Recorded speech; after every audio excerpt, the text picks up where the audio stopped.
Hello, Internet. Welcome once again to Quiz and Hers, the podcast where we test each other's knowledge and the strength of our relationship in a 10-week battle for trivia glory. My name is Justin, and I am here with the woman who has had the lead all damn season so far. Whoop whoop. My fiancée, Hallie. Hello. In this podcast, one of us asks the other 6 questions from 6 different categories, which are arts and literature, sounds and screen, times and places, sports and games, science, and everything else, which, as the name suggests, is everything else. Yep. Each question is related to some central theme that unifies the whole game, and after each question, we have a short discussion about the answer so we can all learn a little bit more about each thing that we discuss. Whoever has the most correct answers at the end of the season, which is currently Hallie, and will continue to be, at least for this episode, because I'm the quizmaster this week. Yep. Whoever has the most correct answers at the end of the season will be crowned the Quiz and Hers Season 2 champion. Are you ready to play? I'm ready. All right. Hallie, what if I told you that today's game is called 1 pill, 2 pill, red pill, blue pill? Because all 6 questions have something to do with the Matrix franchise. Oh, I was hoping it would be about Dr. Seuss, but then I was like, maybe it's about Dr. Seuss, but also medical doctors, because those are 2 things I would want to talk about. Damn! So that's why I said, what if I told you, right? The famous Morpheus line. Yeah. What if I told you? Yes. So all 6 questions are related to the Matrix franchise. Oh, jeez. And that doesn't just mean the movies. It means everything that is considered canonical in Matrix lore. So it's the 3 live-action movies, The Matrix Reloaded, and The Matrix Revolutions. It includes The Animatrix, which was a direct-to-DVD collection of 9 animated short stories set in the Matrix universe. It includes 2 video games, Enter the Matrix and The Matrix Online, though notably not The Matrix Path of Neo, which is a non-canonical retelling of the original trilogy. And it also includes several comic book runs as well. Is this general knowledge? Yes. So okay, this sounds like you get very specific. Like all of our games, this is really a general knowledge quiz in disguise. So the encyclopedic knowledge of the Matrix mythos that I had in high school would certainly be helpful in answering these questions, but it is not required for any of them. I've literally seen the first one like twice, and I don't remember it, so. The first one is good, the other 2 are not great. Well, the Animatrix is actually really good. I think that's better than either of the actual sequels. I didn't realize how into the Matrix you are. Well, I was super, super into it in high school. I did not know that. Yeah, so... But even if I wasn't, like, you know, it's a modern classic media franchise. I'll fight anyone who says that it isn't. And so I think it's a good topic. Okay, good. Maybe I'll get some actor questions. We'll see. That's my specialty. All right, ready? Ready. Okay. Question 1. Arts and literature. Author William Gibson described The Matrix as, quote, arguably the ultimate artifact, end quote, of what sci-fi subgenre, which he played a major role in developing. And given that you are reading his magnum opus Neuromancer at the moment, don't you grab it. It's sitting right next to me. Being that you are reading Neuromancer, you probably should get this. Sci-fi subgenre? Mm-hmm. Biology. Biotechnology. Is that your answer? Yes. No. Damn it. Cyberpunk. Oh. Yeah. So, cyberpunk as a subgenre is loosely defined, but it's typically characterized by near-future Earth settings and advanced technologies such as AI, biohacking, and virtual reality, set in a world of crime, poverty, radical inequality, and other kinds of general dystopian awfulness. So everything I said was correct, it's just not the name you were looking for. Which means it's wrong, okay, yes. Fine. To quote author Bruce Sterling, cyberpunk is, quote, a combination of low life and high tech. The subgenre only really developed in the 1980s, but it has its roots in the new wave science fiction movement of the 60s and 70s, in which authors like J.G. Ballard and Harlan Ellison, who has been briefly mentioned once before on this podcast, experimented with unconventional characters and plot elements in an attempt to create a more modern, more realistic kind of a science fiction than the mostly optimistic, far-future space operas of Isaac Asimov and Frank Herbert. I'm more of a fan of that. I think you're more of a fan of this. Yes, I am. I'm not. Another proto-cyberpunk work is Philip K. Dick's novel Do Androids Dream of Electric Sheep? I do like that. Which became the not even proto-cyberpunk film Blade Runner. Right. Which in turn became a wrong answer that I gave a few weeks ago. Oh, yeah. I'm not bitter. Anyway, the term cyberpunk itself was coined by Bruce Bethke as a title for a short story. It was picked up by Gardner Dozois, who was then the editor of the magazine Asimov's Science Fiction, one of the major gatekeepers of sci-fi culture. Around the time that Dozois was popularizing the term, William Gibson's novel Neuromancer was published, specifically in 1984.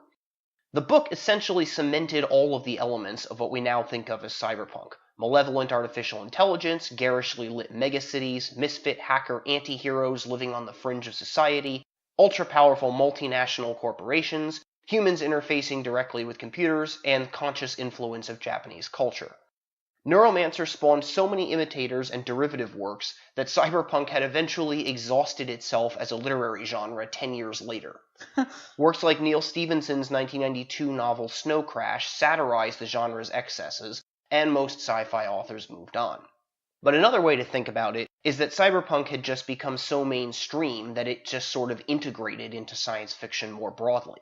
Elements of it show up in a lot of modern sci-fi stories, and there are plenty of cyberpunk films, video games, anime, manga, board games, and what have you out there today. Not content with creating the seminal work of one subgenre, Gibson collaborated with Sterling on 1990's The Difference Engine, which exemplified the nascent genre of steampunk and brought it into mainstream speculative fiction. Neuromancer is the best-known and arguably most important work of cyberpunk literature, and The Difference Engine holds the same status in steampunk. Steampunk, for anyone who has been living under a rock or just doesn't know any cosplayers, is characterized by alternate history fiction in which advanced technologies were developed in the Victorian era using mechanical, steam-based machinery. Hey, we just talked about the steam engines. Yes, we did. Yeah, so in steampunk, the steam engine, which was the major source of power in the Victorian era, was used basically to create computers and computing technology. That's cool. For example, in The Difference Engine, Charles Babbage, who has also been briefly mentioned once before on this podcast, actually completes his programmable mechanical computer, the analytical engine, ushering in the Age of Information a century ahead of schedule. Though Gibson and Sterling brought attention to the genre, they didn't innovate it. It had been evolving since the late 70s and traced its roots to the works of 19th century authors like H.G. Wells and Jules Verne. Right. The term steampunk itself was coined by K.W. Jeter in the late 80s as a joke, but by the time The Difference Engine came out, it was no longer just a tongue-in-cheek derivative of cyberpunk, but a full-fledged literary movement waiting to go mainstream. And boy, has it. Have you read The Difference Engine? Yes. Is it as good as Neuromancer? I don't think it's as good, but I like it. Do you think if I like steampunk better than cyberpunk, I would like it better? Yes. So maybe I should try it. Yeah. So yeah, steampunk has gone super mainstream. There's a whole steampunk subculture today full of enthusiasts clad in goggles and gears, and steampunk art, literature, and fashion are all thriving. It's cool. Yeah, it is. Is there cyberpunk fashion? Not as much. Got it. It exists, but like steampunk has become this whole subculture way more than cyberpunk ever did. Yeah. Maybe because we're actually closer to cyberpunk in real life. Yeah, that could be. That would make sense. So this is more like out there. Steampunk, Yeah. It's like never gonna happen. Yeah. Potentially. Yeah. Alright, question 2. Everything else. Specifically philosophy. Okay. Oh god. In the first Matrix film, Morpheus questions the reliability of our senses and states that the world we experience is an illusion in his excellent "What is Real" soliloquy. This is an idea that has been considered by philosophers, including René Descartes and Hilary Putnam. Damn, I thought René Descartes was gonna be the answer. But was first, and most famously toyed with by Plato, in what well-known allegory? Allegory of a Cave! Yes. I love Allegory of a Cave. Very good. Allegory of the cave is typically what it's said, but yes. Thank you, 10th grade English teacher. Very good. What if nothing we experience is real? That is essentially the question raised by the Allegory of the Cave. It appears in Plato's book, The Republic, and goes like this. Imagine a group of people who have lived their whole lives chained up in a cave, with restraints keeping their heads oriented toward a wall. Behind them is a fire, and between them and the fire is a low wall behind which people walk holding objects and puppets. The people stay below the wall, but the things they're carrying are above it, and cast shadows on the wall that the prisoners are permanently staring at. The prisoners, of course, are unaware of the fire or the puppeteers. To them, the shadows that they see are all there is to reality. Plato argues that most people... Sorry. What? I was born in the shadows, molded by it. You merely adopted the dark. I was born in it, molded by it. I did not first see the light until I was already a man, and by then it was nothing to me but blinding. Excellent Dark Knight Rises reference. Thank you. Bane was obviously living in the world of shadows. The cave. Yes. Plato argues that most people are like these prisoners, believing the physical world that we inhabit is all there is to the world. But the philosopher is like a prisoner freed from the cave, able to see the true reality that lies beyond the world we experience. More broadly, the allegory raises the question of whether we can trust our experience of the world around us. This situates the allegory in the philosophical subfield of epistemology, which is the study of the nature and scope of knowledge.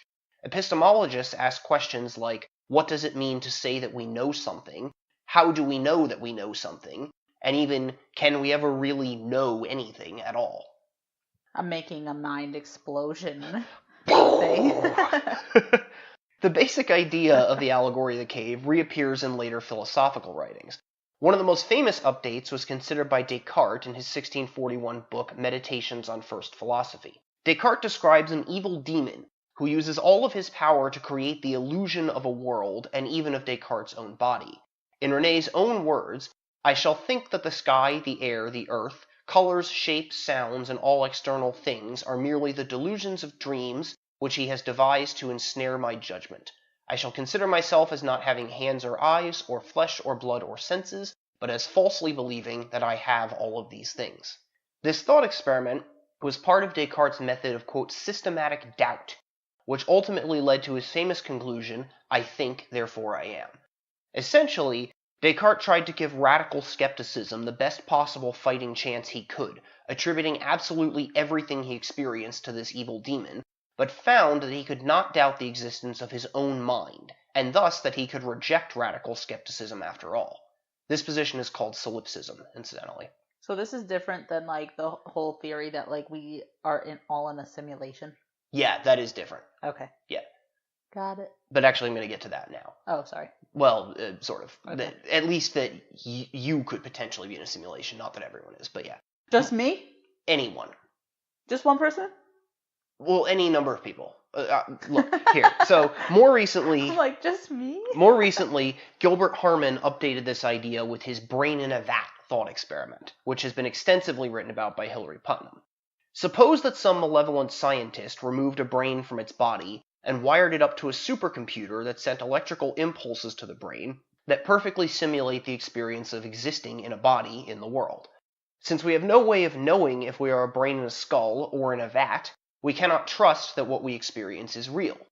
There are also two other well-known versions of this idea from non-Western philosophy, which I don't have time to talk about in depth. Real quick, Hindu philosophy's concept of Maya says that the world is an illusion, and the Taoist text, the Zhuangzi, includes a passage in which the author dreams he is a butterfly, but upon waking, cannot be sure if he is a man who dreamed he was a butterfly, or a butterfly who is dreaming that he is a man. Wow. In short, how do we know if we're awake or dreaming at any moment? What if we're just blue pills plugged into the Matrix and we don't know it? Do you think all these people were high? No, I don't think so. Just like, I feel like a lot of them are probably just like out of their minds. Like, how do you even get there? Like, I don't know. You think really hard, and you question everything. Yeah, I guess so. I don't think they were high. I think they were just really, really smart. Yeah, okay. Question 3. Times and places. A Frankish dynasty, established around 450, ruled portions of modern France, Italy, Germany, and the Low Countries, and ended in 751 when Childeric III was deposed. What is the name of this dynasty, which it shares with a minor character in Reloaded and Revolutions, an exiled program who runs a crime syndicate within the Matrix? What is Frankish? How do you spell Frankish? Frankish. Oh, that's helpful. Okay. Habsburgs. The Habsburgs? Yeah. Is that your answer? I don't know. Sure. No, I have no idea. It's not the Habsburgs. I don't have any idea. It's the Merovingian dynasty. I've literally never heard that word in my life. So. This was not one of the ones you were supposed to get. How do you even spell that? Merovingian. I've never seen that word in my life. Okay. The Merovingian, the character, was played by French actor Lambert Wilson and is one of the better parts of the otherwise not great Matrix sequels. But this is a times and places discussion, so let's talk about the Frankish dynasty. Prior to the rise of the Merovingians, Gaul and Germania... So wait, they're called the Frankish dynasty, but the people are the Merovingians? No. The dynasty are the Merovingians. What's the Frankish? The Franks are the people that they ruled. I'll get to it. Okay. Prior to the rise of the Merovingians, Gaul and Germania, which we now call France and Germany, were home to a bunch of independent tribes, each led by a chieftain.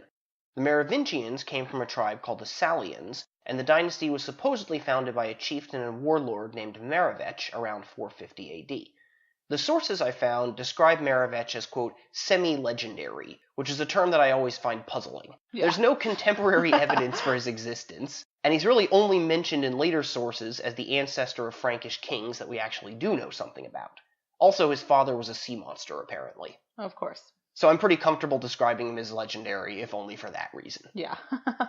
Anyway, the dynasty gets its name from Merovech. Merovingians means descendants of Merovech, but it was his putative grandson, Clovis I, who actually brought the dynasty to prominence. Clovis was just 15 when he succeeded his father Childeric I as the Merovingian king in 481. The records from this time period are not great. Roman power was waning, and barbarian tribes like the Franks were not avid bureaucrats. To illustrate, this is around the time that King Arthur may or may not have existed. Cool. Anyway, all of that is to say that a lot of what I'm about to talk about is still debated by historians. The best scholarship on Clovis suggests that he allied himself with the Roman military leader Aegidius. He and his father may have even been part of the Roman army themselves, leading Frankish troops, but subordinate to Aegidius. Regardless of the exact nature of their alliance... What is that name? The Roman name? Aegidius? Aegidius. Aegidius. Okay. Regardless of the exact nature of their alliance, we know for sure that Clovis turned on Rome, defeating Aegidius' son Syagrius in the Battle of Soissons in 486, marking the end of the Western Roman Empire outside of Italy. He spent the next couple of decades subduing the other Frankish tribes, as well as some Germanic and Gothic peoples. He became the first king of the Franks, all of the Franks, in 509. He died just 2 years later, leaving behind an empire that stretched from the Atlantic past the Rhine, and from the English Channel to the northern edge of modern-day Spain. The dynasty continued, but the tradition of dividing territory between a deceased king's sons weakened the centralized power of the monarchy, and many kings died young before they could really assert their authority. Power slowly slipped from the hands of the Merovingian kings to the statesmen who managed their households, called the mayors of the palace. Starting with Pepin the Middle in 680, the mayors were the de facto rulers of the Franks, with the kings being little more than figureheads. His son, Charles Martel, ruled from 718 to 741, and his son, Pepin the Short, finally deposed... Are you sure it's not Pepin? Sure. Are they French? Yes. Maybe it's Pepin. Maybe. I don't know. Okay. Pepin the Short finally deposed the last Merovingian king, Childeric III, in 751. With the blessing of Pope Zachary, Pepin the Short... Was a Pope Zachary? Yeah, there was only one. I never knew that. There was only one, That's so interesting. We had one pope named Zachary and one president named Zachary. Very good. Fascinating. And I have one brother named Zachary. Coming full circle. With the blessing of Pope Zachary, Pepin the Short was declared king of the Franks, thus establishing the Carolingian dynasty, which is named for Charles Martel. Oh, I've heard of that. He was a capable ruler, but he is overshadowed by his much more famous son, Charlemagne, who was arguably the greatest European ruler of the Middle Ages. He was the first Holy Roman Emperor. Yes, he was. Very good. This is all I know. All right, ready? Yeah. Question 4. Sports and games. In the Animatrix short world record, runner Dan Davis breaks his own record of 8.99 seconds with a new world best of 8.72 seconds, before briefly breaking free of the Matrix by sheer exertion of willpower.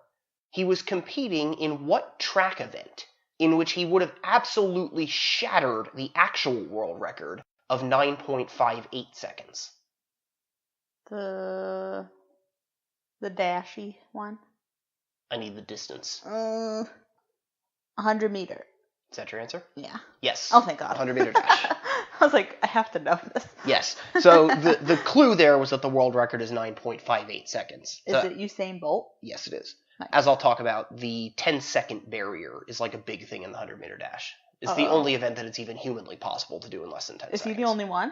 No. Oh. I'll talk about that. The 100 meters is an Olympic sport in and of itself, as well as the first event in both the men's and women's decathlon. This is not going to be a narrative discussion. I'm going back to the collection of mostly unrelated factoids format that I was fond of early on in season 1. Okay. Ready? Ready. On your mark, get set, go. The 100 meters is an updated form of the 100-yard dash, which was phased out when just about every country in the world adopted the metric system. The 100-yard dash was a bit shorter than the 100-meter sprint at 91.44 meters. It was also the first event ever contested at the modern Olympics, with the opening heats being run on April 6, 1896, the first day of the Games of the First Olympiad in Athens. The event has since been contested at every Summer Olympic Games, one of only 12 events with this distinction. Oh, wait, what is contested? What? What does that mean? It means that they were compete. It means that people competed in it. That it happened? Yeah. Oh. Yeah, it's one of only 12 events that has been held at all the Summer Olympics ever. Oh, why didn't you just say that? It was the first event that anyone competed in at the first ever modern Olympics. Oh, well, why didn't you just say that? I did. It was more confusing. The running of the 100 meters at the 1924 Olympics in Paris is notable for the withdrawal of Scottish sprinter Eric Liddell, whose heat was scheduled for a Sunday. A devout Christian, Liddell considered it more important that he keep the Sabbath than compete. He switched to the 400 meters instead and broke the world record. Wow. This series of events is dramatized in the 1981 film Chariots of Fire, which won the Academy Award for Best Picture. Never seen it. I haven't either. I did not know that was what it was about. I did know that. I haven't seen it. I literally thought it was about chariots. No. Interesting. The 1936 Olympics, held in Berlin, were famously decked out in Nazi propaganda, and Adolf Hitler was keen to showcase Aryan athletic superiority. Much to his displeasure, African-American sprinter Jesse Owens won the 100 meters. Woo. German Erich Borkmeyer placed 5th. Haha. Oh yeah, Owens also won the That's long jump 200 meters and 4x100 meter relay. Suck on that, Hitler. Yeah. What were you going to say? I just like that name. It's just super ridiculous. Erich Borkmeyer? Yeah. Yeah, fantastic. That sounds made up. No, he's a real guy. He placed 5th. Well, I don't like him, so. For years, the 10-second barrier was the ultimate goal in the men's 100 meter. No one could run the race in less than 10 seconds until 3 men did it in the same goddamn night. Oh, wow. The so-called Night of Speed was a remarkable event that took place on June 20th, 1968. At the USA Outdoor Track and Field Championships, Jim Hines, Ronnie Ray Smith, and Charles Green all somehow put up 9.9-second times. I don't know any of them. And were all recognized as world record holders. That's so cool. Yeah, it's amazing. So they all tied. Yeah. That's cool. I think 2 of them were in, like, the same heat. So one of them, like, barely crossed the finish line first, but they were both marked at 9.9 seconds. Uh-huh. And then the other one's in a different heat. Oh, but wow. Yeah. That's cool. Perhaps the biggest scandal in the event's history occurred at the 1988 Olympics in Seoul, when Canadian sprinter Ben Johnson won with a then world record time of 9.79 seconds, but was disqualified a few days later after testing positive for anabolic steroids. I was going to say throwback to another episode, different Ben Johnson. Yes, different Ben Johnson. As I mentioned in the question, the current men's world record is 9.58 seconds, set in 2009 by, who else? Usain Bolt. Yep. The women's world record was set way back in 1988 by Florence Griffith Joyner with a time of 10.49 seconds. That would have been my guess. However, there is some controversy about that one. Oh, yeah. The 100 meters is almost always run outdoors because few indoor tracks have a 100 meter straight shot. But this raises the possibility of wind assistance, so there are rules about that. A sprint can only count towards records if there is a tailwind of 2 meters per second or less propelling the runners along. When Griffith Joyner set the record at the U.S. Olympic Trials in Indianapolis, it had been a windy day, but the wind gauge registered 0 meters per second during the race. It is almost universally agreed now that this was a malfunction, and there was probably a wind of about 5 to 7 meters per second aiding Florence. So it made her faster. But the record has not been disqualified. Does it really affect someone that much that it would affect their When you're time? talking about tenths of a second, yes. Wow, that's crazy. Of course, the second best time ever is also held by Florence Griffith Joyner, who ran 10.61 seconds the next day, so it doesn't much matter. Yeah. I'm surprised no one's done it since then. Yeah, I know. She was just that kind of a next-level athlete. Yeah. It's amazing. Yeah, that's cool. All right, question 5. You are 2 for 4 right now, I think. Okay. Question 5. Science. In The Matrix Online, the Machines faction spawned the more radical Cypherites. The Cypherites, in turn, spun off an even more radical group. They were not called the Somnambulists, but rather what synonym? Sleepwalkers? Yes, the Yay! Sleepwalkers. I know my Latin roots. Yeah, I like that question. Yeah, I like it.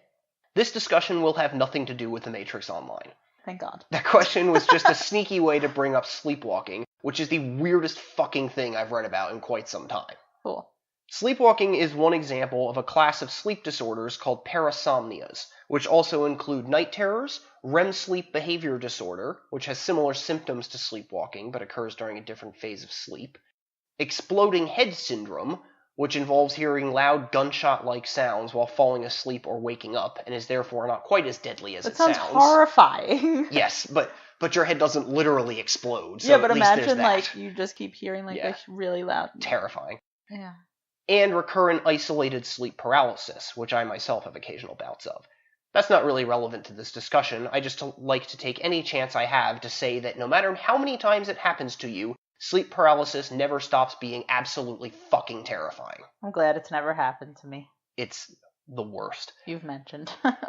Anyway, sleepwalking happens during slow-wave sleep, which is the deep phase of sleep that happens before the onset of rapid eye movement, or REM sleep. It is believed that about 5 to 10% of people will experience sleepwalking at some point, and it is more common in children than adults. Sleepwalkers were once thought to be acting out their dreams in the world, but this is actually what's going on in REM sleep behavior disorder.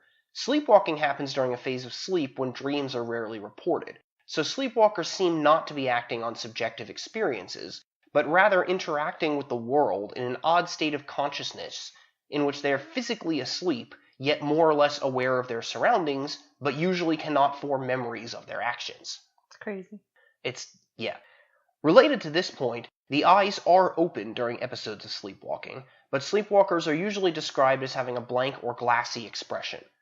God, this is fucking creepy. Like a zombie. Yes. Sleepwalking is typically harmless in and of itself, but it can present risks. Some sleepwalkers are violent, and sleepwalking is occasionally used as a defense in criminal trials. Moreover, there are 2 subtypes of sleepwalking, which each carry their own risks.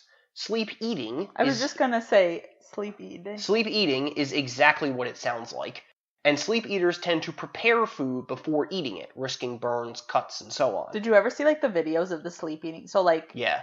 In psychology in college, they were sleep experts, and they used to videotape people. I think in a lab where they would provide stuff, and someone would eat an entire huge bag of chips while asleep and have no recollection of it. It's horrible. Yeah. There is also the obvious side effect of unwanted weight gain in that case. Yeah, exactly. Yes. Sexsomnia is also exactly what it sounds like. And it can range from self-directed sexual behaviors all the way to full-on unconscious sexual assault. Oh my god. That disorder is reassuringly very rare. That's good. Notably, there is no evidence for the oft-repeated claim that it is dangerous to wake a sleepwalker. They will probably just be disoriented. So if you ever find yourself in a situation where someone is sleepwalking and presents a danger to themselves or someone else, yes, for the love of God, wake them up. Yeah. It will be fine. Yep. The cause or causes of sleepwalking are still unknown, but it appears to have a genetic component, with 45% of children with one sleepwalking parent being sleepwalkers themselves, and 60% of children with 2 sleepwalking parents exhibiting the disorder. Imagine marrying someone and you both are sleepwalkers. Yeah, it seems very dangerous. Yeah, it does.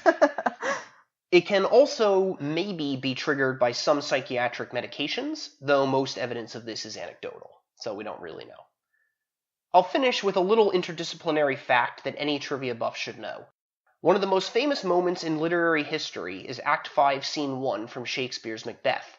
in which a sleepwalking Lady Macbeth tries to wash from her hands the blood of the people she has pushed her ambitious husband to kill in his pursuit of the throne. Her out-damned spot soliloquy is an immortal fixture of literary and theater trivia. Fucking hell, let's talk about something else now. I liked that. That was interesting. It's so freaking creepy. I think it's cool. Is sleep talking also one of these things? Parasomnias? I don't think it's considered a parasomnia. I think that's just because a lot of people do that, and it's really common, I think. Yeah, and it doesn't really present any risk at all, you know? Whereas, like, sleepwalking, it's harmless by itself, but, you know, you could cut yourself sleep cooking or trip and fall down the stairs or whatever. Cooking. Like, it's dangerous in that sense, you know? Right. I'm a half asleep talker, not a sleep talker. Yes, you are. All right. Question 6. Okay. Sounds and screen. The original Matrix film was critically acclaimed. The sequels, not so much. In fact, the Wachowskis were jointly nominated for Worst Director for Reloaded and Revolutions at the 2003 edition of what award ceremony, held the night before the Oscars?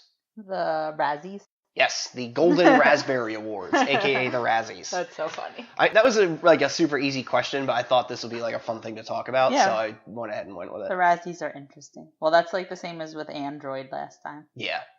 Also, I did not realize that you were going to get Allegory of the Cave. I was shooting for 3 correct answers. You know I love Allegory of a Cave. When have we talked about that? I've definitely talked about it because I think it's so cool. Alright, if you say so. I'm sure I have. Anyway, the Golden Raspberry Awards, aka the Razzies, are mock awards that quote-unquote honor the worst achievements in film from the previous year. They were founded by publicist John J.B. Wilson and his friend Mo Murphy, who had both majored in film at UCLA. Wilson had traditionally held potlucks at his house on the night of the Academy Awards. In 1981, after the 53rd Oscars, Wilson and his friends started giving out random awards to amuse themselves, and Wilson quickly decided to formalize the party game. Inspired by having recently watched a double feature of Can't Stop the Music and Xanadu, he passed out ballots to his guests to vote on the worst achievements in film in 1980. Standing at a hastily constructed cardboard podium in a tacky tuxedo, Wilson announced that Can't Stop the Music was the first winner of the Golden Raspberry Award for Worst Picture. That could have been the end of it. After all, this was just a few dozen friends screwing around in Wilson's living room after their Oscars party had ended. But Wilson liked the idea so much that he registered the copyright for Golden Raspberry with the Library of Congress and put out a press release about the ceremony, which was picked up by some local newspapers. Why do you call it Golden Raspberry? I'll get to that. Okay. He put out a press release, which was picked up by a couple of local newspapers, including the Los Angeles Daily News, which ran a story titled, "Take These Envelopes, Please." Nice. Very good. The event returned the next year, and by the 4th annual Razzies, the ceremony had been moved to the night prior to the Oscars. The idea was, with all of the entertainment journalists in town with nothing to do that night, the Razzies might get some more press attention. It worked. CNN covered the event that year. The most recent ceremony, the 38th Golden Raspberry Awards, was held on March 3rd, 2018, with the Emoji Movie racking up the most, quote, wins, well, including Worst Picture. Obviously. Wilson has remained actively involved in the awards and is referred to as Ye Olde Head Raspberry. Unsurprisingly, most Razzie winners don't accept their awards in person, but there have been exceptions to this general rule. Bill Cosby was the first to actually receive the award, though not at the ceremony itself. He was presented with his awards for Worst Actor, Worst Screenplay, and Worst Picture, all for the movie Leonard Part 6, which I have never heard of, Me neither, on The Late Show on Fox. Since then, other notables, including Tom Selleck, Paul Verhoeven, Ben Affleck, Halle Berry, and Sandra Bullock, remember Halle Berry. Yeah, and Sandra Bullock, have all accepted their awards, either on late-night shows or at the Razzies ceremony itself. The awards themselves consist of a golf ball-sized raspberry on top of a film reel spray-painted gold.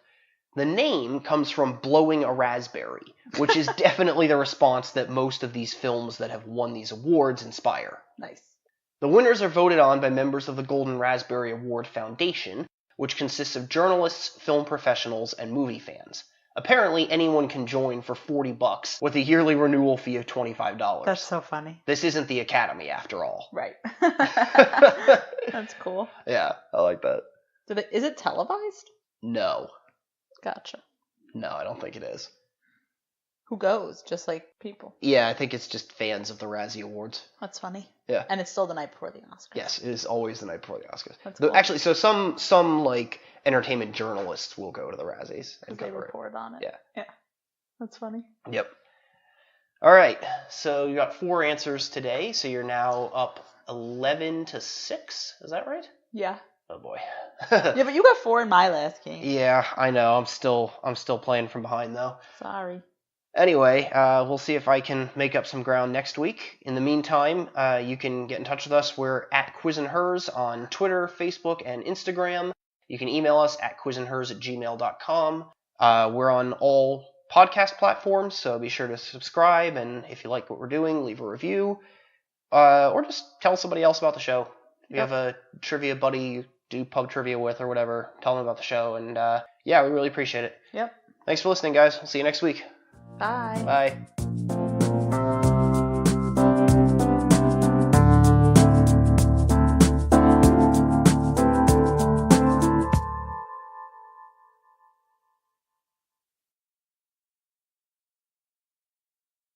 I think mindfuck is my favorite subgenre of science fiction.